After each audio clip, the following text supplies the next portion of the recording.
በስመ አብ ወወልድ ወመንፈስ ቅዱስ አሐዱ አምላክ አሜን።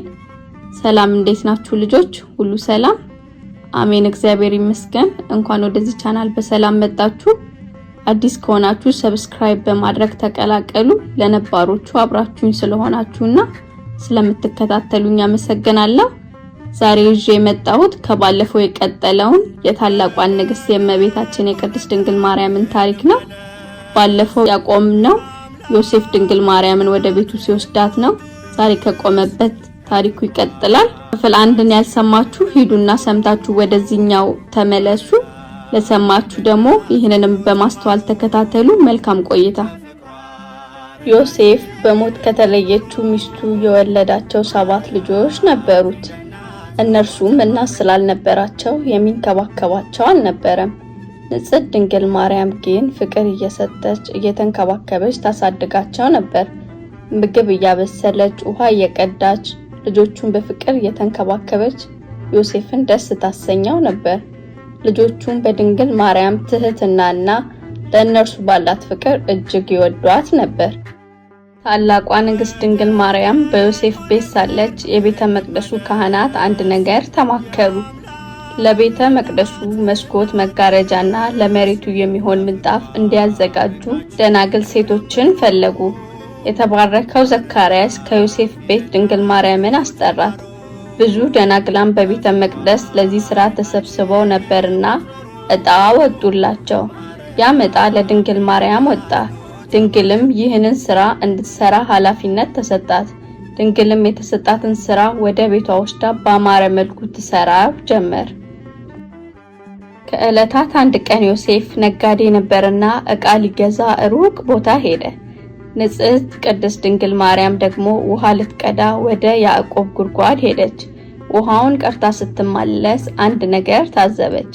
አንድ ውሻ ውሃ ጠምቶት ሴቶችን ውሃ እንዲያጠጡ ኋላቸው ሲከተል እነርሱም ሲያባርሩት ተመለከተችና አዘነችለት። ውሻውንም ጠራችና ጫማዋን አውልቃ ውሃ ጨመረችለት። ውሻውም ጫማው ላይ የጨመረችውን ውሃ ጠጣ። ሴቶቹም በፌዝ እየሳቁ እንዴት ራራሽለት ባክሽ፣ ያ ቅድስት ድንግል አምላክን በድንግልና ትወልዳለች የተባለችዋን ድንግል አንቺ ትሆኚን? አዎ አንቺ ትሆኛለሽ እያሉ እያሾፉባት ሄዱ። እግዚአብሔር ግን በእርሷ እንደሚያድር ድንግል ሊነግራት ስለፈለገ እነዚህ ሴቶች አፋቸውን ከፍተው እንዲናገሩ አደረጋቸው። ከዕለታት አንድ ቀን እንዲህ ሆነ። የድንግል ማርያም አክስት ልጅ ኤልሳቤጥ እንደ ሐና ልጅ መውለድ አትችልም ነበር። ድንግል ማርያም ገና በ3 ዓመቷ ከእናትና አባቷ የተቀበላት ካህኑ ዘካርያስ የኤልሳቤጥ ባል በቤተ መቅደስ ያገለግል ነበር። ለረጅም ጊዜ ልጅ በማጣት አዝኖ ሲኖሩ ሳለ መልአኩ ቅዱስ ገብርኤል በቤተ መቅደስ እያገለገለ ወዳለው ዘካርያስ መጣ። እንዲህም ብሎ አበሰረው፣ ዘካርያስ ሆይ እግዚአብሔር ጸሎትህን ሰማ። ባለቤት ኤልሳቤጥ ትጸንሳለች፣ ወንድ ልጅም ትወልዳለች። ይህ የምትወልደው ልጅ ባደገ ጊዜ ፈጣሪውን እግዚአብሔር ኢየሱስ ክርስቶስን ያጠምቃል። የተባረከና የተቀደሰ ሰውም ይባላል። ስሙም ዮሐንስ ትሉታላችሁ። መልአኩ እንዳለውም ኤልሳቤጥ በስተርጅና ልክ እንደ ሐና ልጅ ጸነሰች። ኤልሳቤጥ ከጸነሰች 6 ወር ሆኗት ነበር። ቅዱስ ገብርኤል ዘካርያስን ባበሰረው በ6ኛ ወር ድንግል ማርያም ውሃውን ተሸክማ እየሄደች ሳለ በድምጹ እንዲህ አላት፣ አምላክ ተወለደ፣ አምላክ ሰው ሆነ፣ አምላክ ተወለደ የሚል ድምጽ ሰማች። እርሷም ይህ የምሰማው ድምጽ ምንድነው? ሰይጣን ሔዋንን እንዳሳታት እኔንም ሊያስተኝ መጣ እንዴ ብላ መንገዷን ቀጠለች። ወደ ቤቷም በገባች ጊዜ እግዚአብሔር ሰው ሆነ፣ እግዚአብሔር ሰው ሆነ፣ እግዚአብሔር ሰው ሆነ የሚል ድምጽ ሰማች። ድንግልም ነገሩ በደንብ አጤነችና ይሄ ድምጽ የደጋገመብኝ ለምንድነው? እግዚአብሔር የሰው ልጅ ሊያድን ሰው ሆነ እንዴ? ያቺ ድንግል በመጽሐፍ ቅዱስ የተነገረላት እግዚአብሔርን ወለደች እንዴ? እስቲ ወደ ቤተ መቅደስ ልሂድና ነገሩ ከእግዚአብሔር ወይም ከጠላት ከሆነ ላረጋግጥ ብላ ሄደች። ጸሎቷንም ጨርሳ ለቤተ መቅደሱ መጋረጃ የሚሆነውን ሐርና ፈትሉን እያስማማች ስትፈትል መልአኩ ቅዱስ ገብርኤል በፊቷ ቆሞ አየችው። እንዲህም አላት፣ ጸጋን የሞላብሽ ደስ ያለሽ ድንግል ሆይ ደስ ይበልሽ፣ እግዚአብሔር ካንቺ ጋር ነውና አንቺ ከሴቶች ሁሉ ትበልጫለሽ አላት። በአክብሮትም ጎንበስ ቀና እያለ ድንግል ማርያም ይህ እንዴት ያለ ሰላምታ ነው? ይህ ሁሉ ምስጋና ለኔ ይገባልን? እኔ ታናሽ ነኝና አለችው በትህትና። ቅዱስ ገብርኤልም ማርያም ሆይ እንዲህ ብዬ ስላመሰገንኩሽ አትፍሪ፣ ከእግዚአብሔር ወዳንቺ ተልኬ መጥቻለሁና እነሆ ትጸንሻለሽ፣ ወንድ ልጅም ትወልጃለሽ፣ ስሙንም አማኑኤል ትይዋለሽ። እርሱም እግዚአብሔር ነው፣ አገዛዙም ለዘላለም ይኖራል አላት። ድንግል ማርያምም እኔ እኮ ድንግል ነኝ፣ ወንድ የሚባል አላቅም፣ ሐሳቡም በኔ ዘንድ የለም። ታዲያ እንደምን ልጅ ትወልጃለሽ አልከኝ አለችው። መልአኩም ያንቺ ጽንስ እንደሌሎቹ ሴቶች በወንድ ዘር እንደሚጸንሱት አይነት ያለ ጽንስ አይደለም። በእግዚአብሔር መንፈስ ቅዱስ ድንቅ ሥራ እርሱ በማህፀንሽ ያድራል። እግዚአብሔር አንቺን ያለ ወንድ ዘር እንድትጸንሺ ማድረግ ይችላልና። እነሆ የዘካርያስ ሚስት ዘመድሽ ኤልሳቤጥ ለብዙ ዘመን ልጅ አጥታ ከቆየች በኋላ በስተርጅናዋ በእግዚአብሔር ታምራት ልጅ አገኘች፣ ጸነሰች። ለእግዚአብሔር የሚሳነው ነገር የለምና አላት። ድንግል ማርያምም እንዳልከው ይደረግልኝ፣ እኔ ለእግዚአብሔር ባሪያው ነኝ አለች፣ ራሷን ዝቅ አድርጋ። እግዚአብሔርን ይህን ባለች ጊዜ ወዲያውኑ በማህፀኗ አደረ። ድንግል ማርያም መልአኩ ቅዱስ ገብርኤል ስለ አክስቷ ኤልሳቤጥ የነገራት የመጽነሷን ነገር ልትጠይቅ ወደ ኤልሳቤጥ ሄደች። በዚህ ነገር ደስ እያላት ወደ ቤቷ ገባች። ድምጿንም ከፍ አድርጋ ኤልሳቤጥ እንዴት ነሽ ብላ ጠራቻት።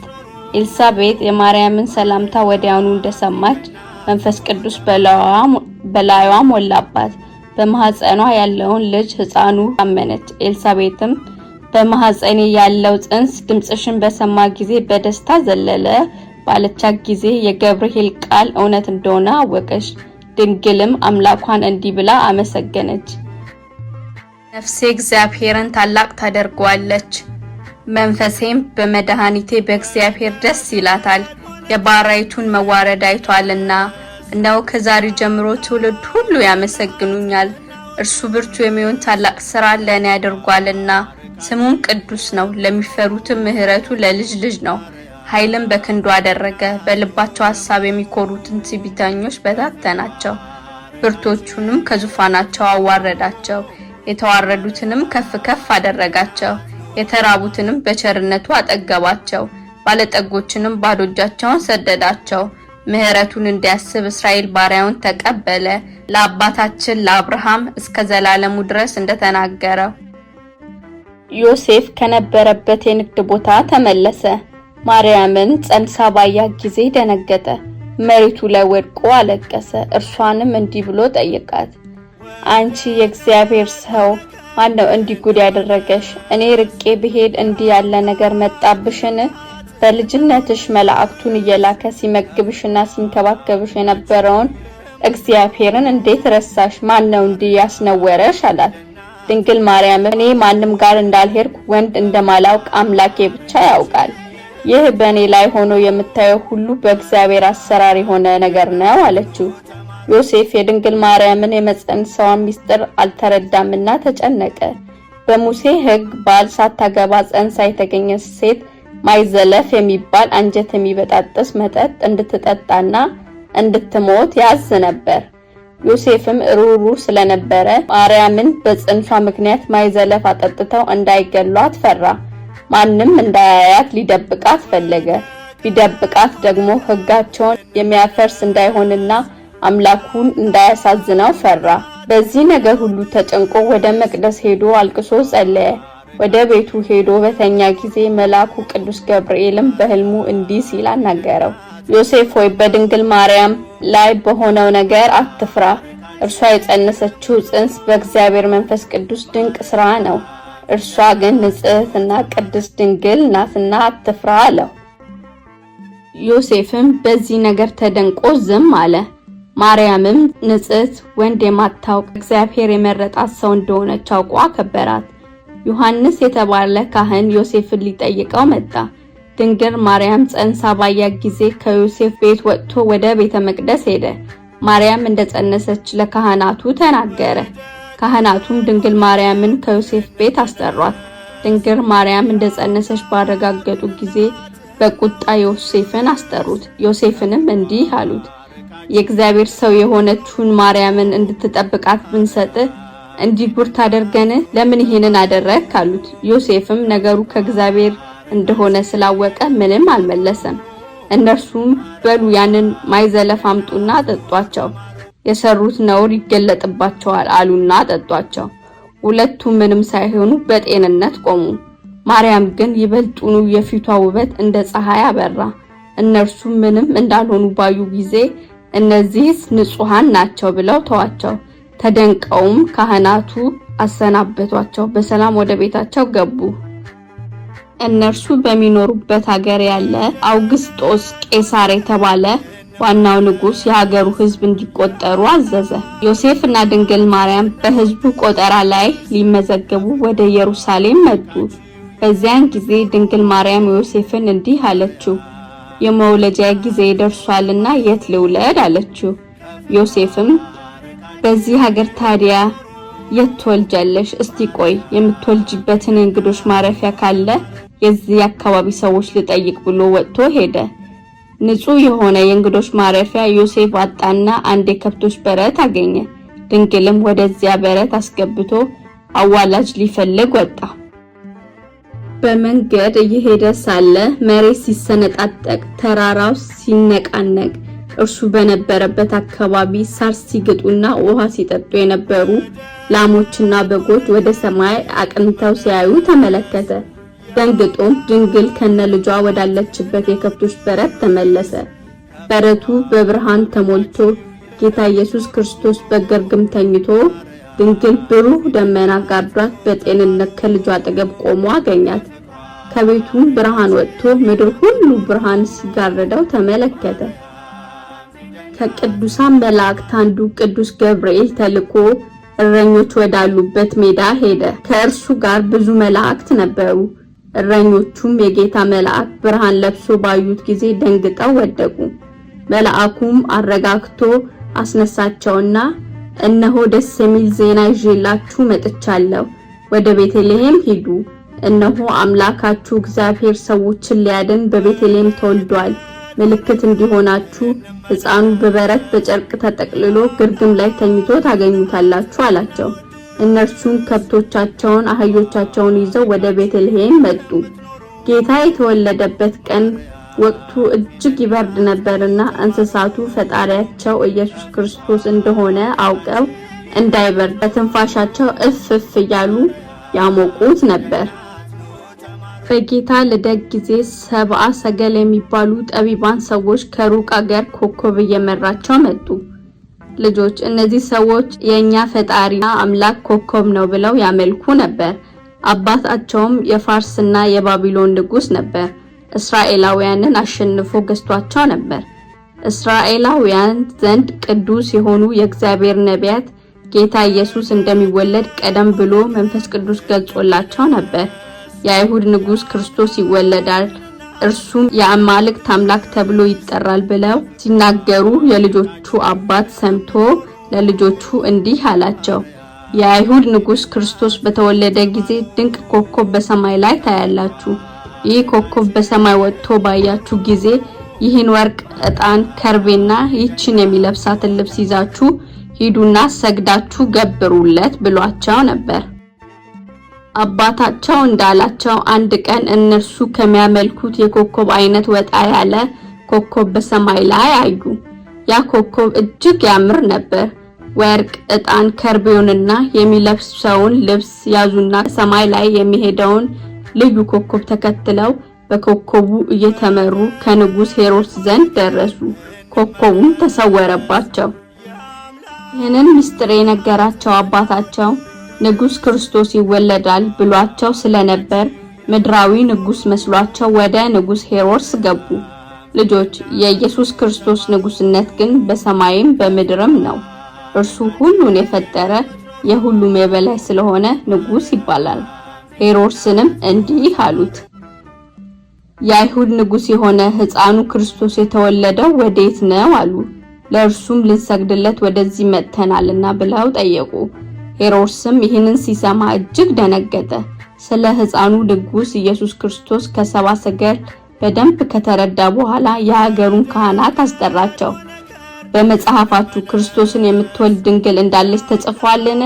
ያ ሕፃን የሚወለድበት ቦታ አታውቁትም አላቸው። እነርሱም መጽሐፋችን ሕፃኑ ንጉስ ክርስቶስ በቤተልሔም እንደሚወለድ ተናግሯል አሉት። ሄሮድስም ካህናቱን አሰናበተና ሰባ ሰገልን እንዲህ አላቸው፣ በሉ ወደ ቤተልሔም ሂዱ፣ ሕፃኑንም ካገኛችሁት እኔም እንደናንተ እንድሰግድለት መታችሁ ወደሱ ውሰዱኝ ብሎ አሰናበታቸው። ሄሮድስ ግን ይህን ያለው በሕፃኑ ኢየሱስ ክርስቶስ አብዶ እንደ ሰባ ሰገል ሊሰግድለት ሳይሆን ሊገለው ነበር። ምክንያቱም ሕፃኑ ክርስቶስ ንጉስ እየተባለ ሲጠራ እርሱን ተዋግቶ ድል አድርጎ ንግስናውን የሚወስድበት መስሎት ነበርና። እነርሱም ከሄሮድስ ወጡ። ወደ ሰማይ በተመለከቱ ጊዜ ያን ኮከብ አዩት። በእርሱም እየተመሩ ከቤተልሔም ደረሱ። ያ ኮከብ ማርያምና ልጇ ክርስቶስ ዮሴፍና እረኞቹ ባሉበት በረት ላይ ቆመ። እነርሱም ደስ እያላቸው ወደ በረቱ ሮጡ። በገቡም ጊዜ ሕፃኑን ከእናቱ ጋር አገኙት። ወድቀው ሰገዱለት። ወርቅ፣ ዕጣን፣ ከርቤ ገበሩለት። የሚለብሰውንም ልብስ ለድንግል ሰጧትና ለበሰችው። በዚያች በረት ላይ ታላቅ ምስጋና ቀረበ።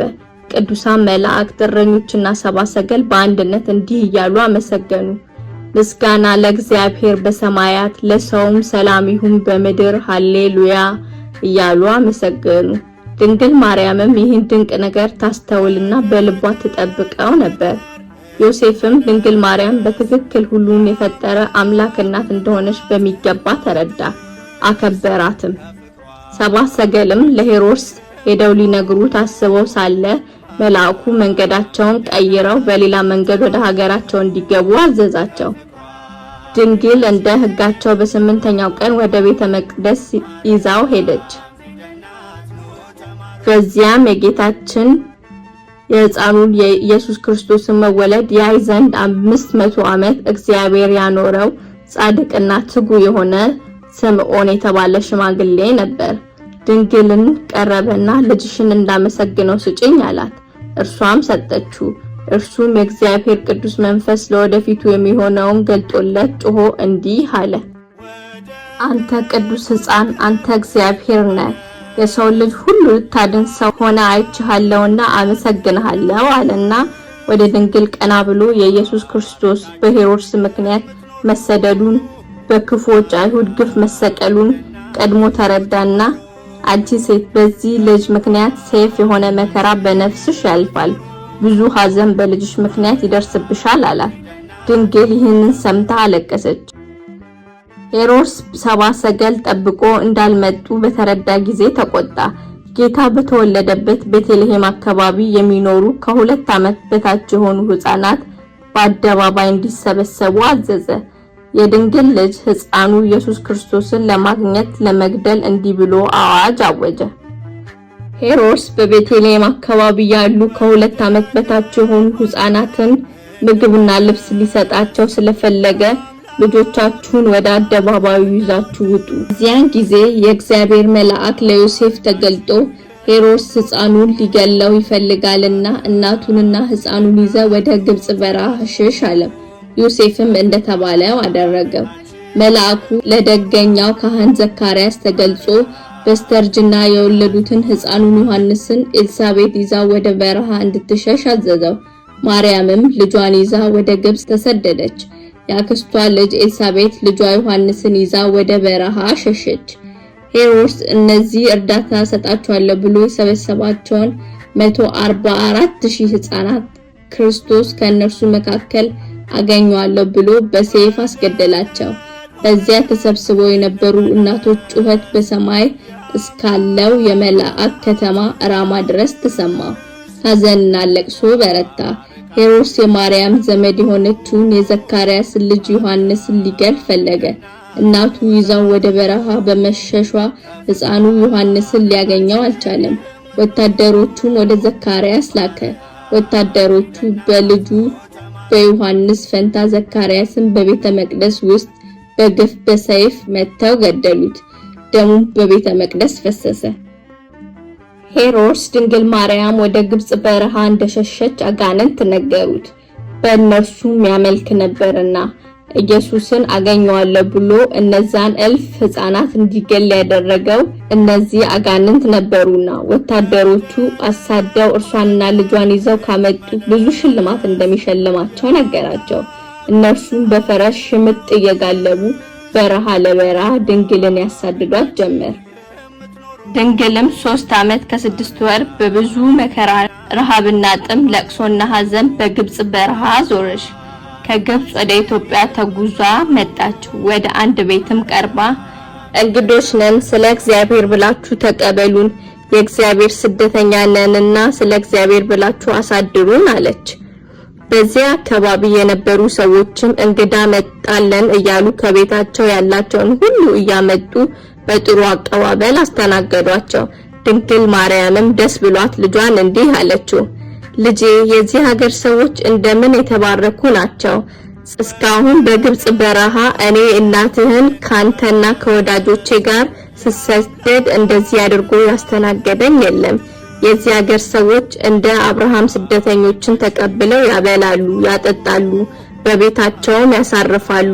በዚህም እጅግ ወደድኳቸው አለች። ሕፃኑ ክርስቶስን በሚጣፍጥ አንደበቱ እናቴ ኢትዮጵያውያን በኋለኛው ዘመን ላንቺ ልጆችሽ እንዲሆኑ አስራት አድርጌ ሰጥሻለሁ። አንቺም እናት ትሆኛቸዋለሽ፣ ከክፉ ነገርም ትጠብቂያቸዋለሽ። እነሱም ቤተክርስቲያን ይሰሩልሻል፣ በዓልሽን ያከብራሉ። አንቺንም በደማቸው እስክትዋጂ ድረስ እጅግ ያፈቅሩሻል። የአምላክ እናት ለምኝልን ይሉሻል አላት። ሄሮድስ ድንግልን ባሳደደ በ3 ዓመት መልአኩ ቀሰፈውና ሰውነቱ ተልቶ ሞተ።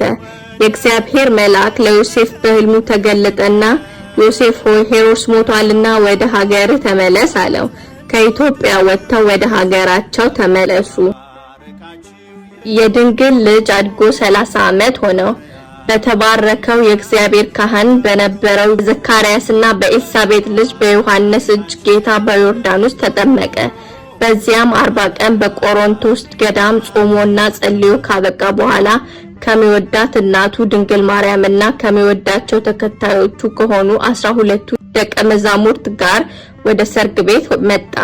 የሰርግ ቤቱ ባለቤት የነበረው ዶኪማስ እንግዳ በዛበትና ያዘጋጀው የወይን ጠጅ ለእንግዶቹ ሁሉ ሳይዳረስ አለቀ። እጅግም አፈረ። ለቀሩት እንግዶች ምን አጠጣቸዋለሁ ብሎ ተጨነቀ። ድንግል ማርያም ዶኪማስ ሲጨነቅ አየችና ልጇን እንዲህ ብላ ለመነችው፣ ልጄ እባክህ ተአምራትህን አድርግ፣ ዶኪማስ የወይን ጠጅ አልቆበት ተጨንቋልና አለችው። እናቴ እኔ ያልሽውን እንደማደርግልሽ ታውቂያለሽ፣ የዶኪማስን አገልጋዮች ወደኔ ጥሪያቸው አለች። ፊልም አገልጋዮቹን ጠራችና ሂዱና እርሱ የሚላችሁን አድርጉ አለቻቸው። ጌታም አገልጋዮቹን እዛ ላይ ያሉትን 6ቱን የድንጋይ ጋኖች ውሃ ሙሉባቸውና ለእንግዶቹ ስጧቸው አለ።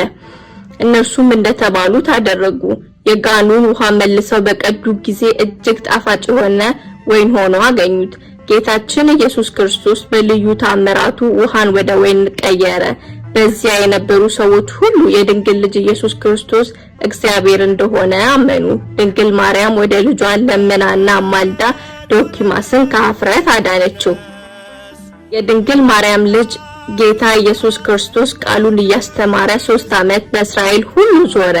ድንግል ማርያም ልጇ ቃሉን በሚያስተምርበት አውራጃዎች ሁሉ ከእርሱ ጋር እየዞረች ኖረች። የድንግል ወላጆች ሐናና ኢያቄም እንዲሁም ድንግልን ሲያሳድዱ የነበሩ ምቀኛ አይሁዶች አሁንም በድንግል ላይ ክፉ ነገር ከማምጣት ወደ ኋላ አላሉም። ልጇን ለምን እግዚአብሔር ነኝ ትላለህ? ለምን የታመሙትን ታድናለህ? ኃጢአተኞችንስ ለምን ትወዳለህ? የተራበውን ለምን ታበላለህ? ብለው በመስቀል ሊገሉት ወሰኑ። ስምዖን የድንግል ልጅ አቅፎ በሳመው ጊዜ ድንግልን በነፍስሽ መከራ ሰይፍ ያልፋል ያለውን ያ መከራ በልጇ ላይ ደረሰ። ክፉዎች አይሁድ ምንም ሳያደርግ ልጇን ክፉኛ ገርፈው እየተሳለቁ በመስቀል ላይ ሰቀሉት። ደጉና የችግረኞች ረዳት የሰው ልጆች ሁሉ መድኃኒት የዓለም ፈጣሪ ኢየሱስ ክርስቶስ አዳምና ሔዋንን ከነልጅ ልጆቻቸው ከሲኦል አውጥቶ ወደ ገነት መንግስተ ሰማያት ሊያስገባቸው ሲል በመስቀል ተሰቀለ። ጌታ በዓለም ያለነውን እኛ ሰዎችን ከሰይጣናዊ ስራ ለይቶ ወደ መልካም ስራ መልሶ አዳምና ሔዋንን ዕፀ በለስ በመብላታቸው ምክንያት የተዘጋችውን ገነት ከፍቶ እኛን ሊያስገባ በመስቀል ላይ ዋለ። ድንግል አርብ ቀን ከቤቷ ነበረችና በልጇ የደረሰበትን አላየችም ነበር። ጌታም ከመስቀሉ ላይ ሆኖ ከሩቅ ሆኖ እያለቀሰ ሲያዩ የነበረውን ተከታዩን ዮሐንስን ጠራውና እናቱን እንዲጠራ ታዘዘ። ዮሐንስም ወደ ድንግል ሄደ። ድንግልም ዮሐንስን ባየች ጊዜ ዮሐንስ ሆይ ልጄ የት ነው? ፈልጌ ያጣሁት አለችው። ዮሐንስም እነሆ ልጅሽ በቀራንዮ አደባባይ ተሰቅሏል አላት። ድንግልም ወይኔ ወይኔ ያለች እየወደቀች እየተነሳች ወደ ቀራንዮ ደረሰች። የልጇ ተከታይ የነበሩ ሴቶችም ተከተሏት። ዮሐንስ ልጄ ወዴት ነው አለች። ዮሐንስም ያውልሽ በሁለት ወንበዴዎች መካከል ሰቅለውታል አላት። ድንግልም ልጇ ደም ለብሶ በመገረፉ ብዛት አጥንቱ እንደ በረዶ ነጥቶና አገጥቶ የእሾህ አክሊል ራሱ ላይ ደፍቶ ተሰቅሎ ባየችው ጊዜ ወይኔ ልጄ ለዚህ ነበር በረሃ ለበረሃ ይዤ ሸሸሁት። ምን ነው እንዲህ ሆነ ከማይ ገብርኤል ያን ጊዜ ትወልጃለሽ ብሎ ያበሰረኝ በስራቱ ሞት ሆኖ በገደለኝ አለች። ጌታም ከታች ሆኖ እየወደቀችና እየተነሳች የምታለቅሰውን እናቱን እያየ አዘነ። ጌታም እናቴ ብታለቅሽ አይደክምሽም አላት። ድንግል ማርያም ግን ከሐዘኗ መጽናናት አልቻለችም። ጌታም ከስሩ ወዳለው ዮሐንስ ተመልክቶ ዮሐንስ ሆይ እናቴ ሐዘኗ ይበቃል፣ እኔ አገለግላት እንደነበረው አንተም እንዲሁ እንደ ልጅ አገልግላት። እናቱንም እናቴ በቃ ማዘንሽ ይብቃ፣ ከዮሐንስ ጋር ሂጂ፣ አንቺም እናት ሁኚው አላት። ድንግልም ዮሐንስ ሊወስዳት ሲሻ እባክህን ያለኔ ለልጄ ማን አለው? የሚወዱት ተከታዮቹ ሐዋርያትና የእጁን በረከት የተቀበሉ ሰዎች ፈርተው ተሸሽገዋል። ልጄ ብቻውን ነውና እስሩ ሆኜ እንዳለቅስ ተወኝ፣ ከልጄ አልለይም አልሄድም እያለች ከብዙ ሰዓት በኋላ ከዮሐንስ ጋር ወደ ቤት ሄደች። ልጇን በመስቀል ላይ በሞተ ጊዜ መሬት ተንቀጠቀጠ፣ ሰማያትም ጨለሙ። ድንግልም ከዮሐንስ ቤት ሆና ይህን ባየች ጊዜ እነዚህ ምልክቶች ልጄ በመስቀል ላይ እንደሞተ የሚያሳዩ ናቸው፣ ወየውልኝ ልጄን አጣሁት ብላ አለቀሰች።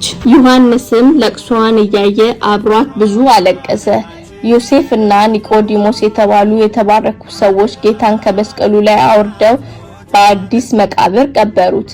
ድንግል ማርያም ከጌታ ሐዋርያት ጋር ሆና 3 ቀን ሙሉ በሐዘን ተቀመጠች። ድንግልም ሆነች የጌታ አገልጋዮች ደቀ መዛሙርት ሁሉ ምግብ ሳይበሉ 3 ቀን ሙሉ አለቀሱ።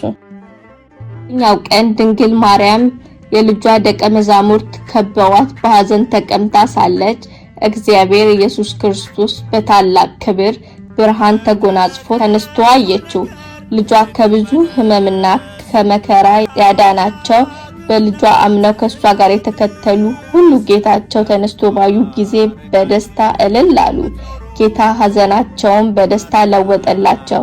በ3ኛው ቀን ከተነሳ ጀምሮ ለ40 ቀን ሙሉ ለእናቱ ድንግል ማርያምና ለሚያምኑት ደቀ መዛሙርት ተገልጦ በቃሉ ያጽናናቸው ነበር። በ40ኛው ቀን ግን ልጇ በታላቅ ክብር ወደ ሰማይ አረገ። ድንግል ማርያም ልጇ ካረገ በኋላ ሁሉ ጊዜ ወደ ልጇ መቃብር እየሄደች ትጸልይ ነበር። ድንግል ማርያም በዮሐንስ ቤት ለ15 ዓመት ኖረች። 64 ዓመት በሞላ ጊዜ ልጇ ኢየሱስ ክርስቶስ ወደ መንግስተ ሰማያት ሊወስዳት ፈለገ። መልአኩን በሞት ወደ እርሱ እንዲያመጣት አዘዘው። ድንግልም የሞት መልአክ በብርሃን አሸብርቆ ወደ ልጇ ሊወስዳት እንደመጣ ባወቀች ጊዜ ልጇን ኢየሱስ ክርስቶስን ልጄ እኔማ እንዴት እሞታለሁ? አንተን የሚያክል ጌታ ወልጄ እንዴት እሞታለሁ አለች። ልጇ ኢየሱስ ክርስቶስ ድንግል መሞቷን እንዳልፈለገች ባየ ጊዜ በራሷ ፍቃድ እንድትሞት ፈልጎ በደመና ነጥቆ ነፍሳት ወደሚሰቃዩበት ሲኦል ሊያስጎበኛት ወሰዳት። ሲያስጎበኛትም ብዙ ኃጢአተኛ ነፍሳት እሳት ውስጥ ሲለበለቡ አየቻቸው። እነርሱም ማርያም ሆይ እባክሽ እኛ ኃጢአት ሰርተናል፣ ልጅሽ ይቅር ብሎ ከዚህ ከሲኦል እሳት እንዲያድነን ለምኝልን እያሉ አለቀሱባት። ድንግልም እንኳን ለሰው ለውሻ የምትራራ ናትና ልጄ ሆይ እባክህ እነዚህ ነፍሳት አድንልኝ እያለች ወደ እርሱ አለቀሰች። ጌታም እኔ ብዙ ነፍሳትን ከሲኦል አውጥቼ ገነት ያስገባዋቸው ስለ ኃጢአታቸው ሞቼላቸው ነው። አንቺም ለነዚህ ነፍሳት ስለ ኃጢአታቸው ከሞትሽላቸው ይድናሉ አላት። ድንግልም እነርሱን የምታድንልኝ ከሆነማ እንኳን አንድ ጊዜ 7 ጊዜ ልሙትላቸው አለች። እሷም በ64 ዓመቷ ከዚህ መከራ ከሞላበት ድካም ከበዛበት ዓለም በሞት ተለይታ አረፈች። ሐዋርያትም እናታችን አጽናኛችን በረከታችን ተለየሽን እያሉ አለቀሱ። በጥሩ ዕጣን አጥነው ሊቀብሯት ከቤታቸው ወጡ። ምስጋና ለአምላካቸውና ለድንግል ማርያም እያቀረቡ በድኗን ባልጋ ላይ ይዘው እየሄዱ የድንግል ሰውነት በእግዚአብሔር ኃይል ወደ ሰማይ ተነጠቀ። በገነት ባለው ዕፀ ሕይወት ዛፍ ስር ተቀመጠ። ሐዋርያት በሆነው ነገር ደንግጠው አለቀሱ። ጾም ጸሎትም ወደ እግዚአብሔር ያዙ። በረከታችንን ሳንቀብር ከኛ ለምን ተለየች ብለው 7 ወር ሙሉ አለቀሱ፣ አዘኑ። ድንግል ጥር 21 ቀን ሞታ በድኗ በገነት ስር እስከ ነሐሴ ድረስ ለ7 ወር ተቀመጠ። እግዚአብሔር የሐዋርያትን ሐዘን ተመልክቶ በድኗን በነሐሴ ወር ሰጣቸው። ድንግልንም እያመሰገኑ ቀበሯት። ቶማስ የተባለ የልጇ ተከታይ ድንግል አርፋ በቀበሯት ጊዜ ከሐዋርያት ጋር አልነበረም። ወንጌል ሊያስተምር ሩቅ ሀገር ሄዶ ነበር። ወንጌልን አስተምሮ በደመና ተጭኖ ወደ ሐዋርያት እየተመለሰ ሳለ ድንግልም በታላቅ ክብር መላእክት እየዘመሩላት ወደ ሰማይ ስታርግ አገኛት። እርሱም እመቤቴ እንዲህ በታላቅ ክብር ተሞልተሽ ወዴት እየሄድሽ ነው አላት። እርሷም አንተ እኔ በሞትኩ ጊዜ አልነበርክም፣ ስለዚህ በእኔ ሐዘን እንዳታዝን አሁን ወደ ሰማይ እንደ ልጄ ሳርግ አገኘኸኝ አለችው። ቶማስም ወይኔ እናቴ፣ ቀድሞ ልጅሽ ሞቶ ሲነሳ ከሐዋርያት ጋር አልነበርኩም። ልጅሽ እንደተነሳ ያወቅኩት ከነሱ ዘግይቼ ነበር። አሁን ደግሞ አንቺ ስታርፊ ከነሱ ጋር ሆኜ ሳልገንስሽ በረከትሽን ሳላገኝ አሁን ከሁሉም በኋላ ወደ ሰማይ ስታርጊ ያገኘውሽ። በዚህ ሁሉ ነገር እኔ ከሁሉም በኋላ የምሆነው ልጅሽና አንቺ በኃጢአቴ ስለተዋችሁኝ ነውን ብሎ ከደመና ላይ ራሱን ወደ መሬት ሊወረውር ሲል ያዘችው። ድንግልም ቶማስ ሆይ ወንድሞች ሐዋርያት ስሞት ቢገንዙኝም በረከቴን ቢቀበሉም እንኳን እኔ ከሞት ተነስቼ እንደ ልጄ ሳርግ አላዩኝም፣ አንተ ብቻ አየኸኝ። ልጄ ሲነሳ አንተ ዘግይተህ ብታየውም እንኳን ሐዋርያት ማድረግ ያልቻሉትን በእጅ መዳሰስን ላንተ ብቻ ተሰጠ። የልጄ መነሳት አላምንም፣ ልዳሰው ይገባል በማለት የተወጋውን ጎኑን ዳሰስክ። ሐዋርያት ግን መነሳቱን አዩት እንጂ አልዳሰሱትም። ስለዚህ ከነርሱ ይልቅ ልጄ ላንተ የበለጠ ነገር አደረገልህ። ልጄ የዳሰስክበት ይህች እጅ ለብዙ ዘመን በርካታ ደዌያንን ስትፈውስ ትኖራለች፣ ብዙ ተአምራትን ታደርጋለች። ስለዚህ አትዘን አለችው። ቶማስም እመቤቴ አሟሟትሽ እንዴት እንደነበር ንገሪኝ አላት። ድንግልም አሟሟቷን አንድ በአንድ ነገረችው። አሁን ግን ሂድና ለወንድሞች ለደቀ መዛሙርቱ ከሞት እንደተነሳው ንገራቸው፣ ምልክት እንዲሆናቸው በድኔን የጠቀለሉበትን ይህን ጨርቅ ወይም ሰበን አሳያቸው አለች። ባርካ ወደ ሰማይ እንደ ልጇ አረገች። ቶማስ ወደ ሐዋርያት ገብቶ እመቤቴ ድንግል ማርያም የታደረጋቿት አለ። ሐዋርያትም እሷ አርፋ በልጇ መቃብር ቀበርናት አሉ። ቶማስም በድኗን ካላየው አላምናችሁም አላቸው። እነርሱም አንተማ ድሮም ቢሆን ልጇ በተነሳ ጊዜ አላምንም ብለህ አስቸግረህን ነበር። አሁንም እርሷን እንደቀበርን ስንነግር አላምንም ትለናለህ? በልና እንሂድና መቃብሯን እናሳይ ብለው ይዘውት ሄዱ። መቃብሯን ቆፍረው ሲያሳዩት የድንግል በድን አጡ፣ ደነገጡ። እዚህ ቀብረናት ነበር እርሷም እንደ ልጇ ተነሳችን እየተባባሉ ሳለ ቶማስ እርሷ የገነዙበትን ጨርቅ አውጥቶ አሳያቸው። ወደ ሰማይ እንደ ልጇ ስታርግ እንዳገኛትም ነገራቸው። እነርሱም በመንፈሳዊ ቅናት ተነሳስተው ለቶማስ እንደተገለጸች ለኛም እንድትገለጽ ወደሷ እንጸልይ ጾም እንጹም ብለው 14 ቀን ጾሙ ጸለዩ። ድንግልም በ14ኛው ቀን ተገለጸችላቸው፣ ባረከቻቸውም። እነርሱም በትንሳኤዋ ደስ ብሏቸው አመሰገኗት። ልጇንም አመሰገኑት፣ እርሱም ባረካቸው።